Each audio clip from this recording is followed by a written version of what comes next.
মিয়াখেদা বীৰ কেইজন ক'ত? হে বীৰসকল, আহক উৰিয়াম ঘাটলৈ আৰু উৰিয়াম ঘাটক নগাৰ আগ্ৰাসনৰ পৰা আমি বচাওঁ। হাঁহৰ ওপৰত শিয়াল ৰজা হৈ লাভ নাই। অসম নাগালেণ্ড সীমান্তত নগাই চলাইছিল দাদাগিৰি। গছপুলি ৰোপণত বাধা প্ৰদান কৰি হাতে হাতে লাঠি জোং লৈ অসম আৰক্ষীৰ সৈতে তৰ্কত লিপ্ত হৈছিল একাংশ নগা। অসম আৰক্ষীৰ অৱশেষত নগাৰ আগত হাতজোৰ কৰিব লগা পৰিস্থিতিৰ সৃষ্টি হৈছিল আৰু তাৰ পিছতেই নাম নোলোৱাকৈ শৃংখল চলিহা চিটু বৰুৱাক সামাজিক মাধ্যমত তুলাধুনা দিলে ইউনুছ তামুলীয়ে।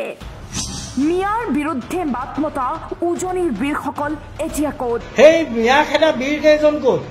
দেশী জনগোষ্ঠীয় লোকক বাছৰ পৰা ৰখোৱা বীৰ কেইজন এতিয়া ক'ত? সেই দেশীসকলক বাছ ৰখাই লাইন কৰি দীঘলকৈ কাগজ পত্ৰ চোৱা সেই বীৰ কেইজন ক'ত?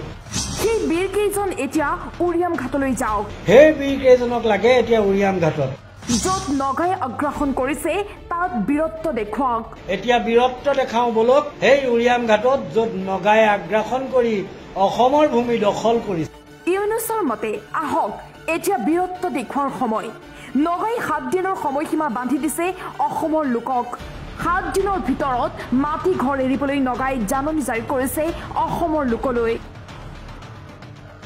আহক এতিয়া উৰিয়াম ঘাটলৈ যাওঁ। নগাৰ পৰা ৰক্ষা কৰক অসমৰ ভূমি। মিয়াৰ ওপৰত বীৰত্ব দেখুওৱা সেই বীৰসকল, আহক আমি উৰিয়াম ঘাটলৈ যাওঁ। উৰিয়াম ঘাটত নগাক হাতজোৰ কৰিছে অসম আৰক্ষীয়ে। এই কথাটো অকণমান হজম নহ'ল। নগাক হাতজোৰ কৰিবলগীয়া হৈছে অসম আৰক্ষীয়ে উৰিয়াম ঘাটত। এতিয়া সেই মিয়াখেদা বীৰ কেইজন ক'ত? সেই দেশীসকলক বাছ ৰখাই লাইন কৰি দীঘলকৈ কাগজ পত্ৰ চোৱা সেই বীৰ কেইজন ক'ত? সেই বীৰ কেইজনক লাগে এতিয়া উৰিয়াম ঘাটত। আহক আমি সকলোৱে মিলি সেই বীৰ কেইজনক আহ্বান জনাওঁ যে হে বীৰসকল, আহক উৰিয়াম ঘাটলৈ আৰু উৰিয়াম ঘাটক নগাৰ আগ্ৰাসনৰ পৰা আমি বচাওঁ। হে বীৰসকল, নগাৰ ভূমি নগাই অসমৰ ভূমি দখল কৰিছে, বচাওঁ আহক। এতিয়া যদি পাৰে আহক, আমিও সহযোগিতা কৰিম আপোনালোকৰ। গতিকে হাঁহৰ ওপৰত শিয়াল ৰজা হৈ লাভ নাই।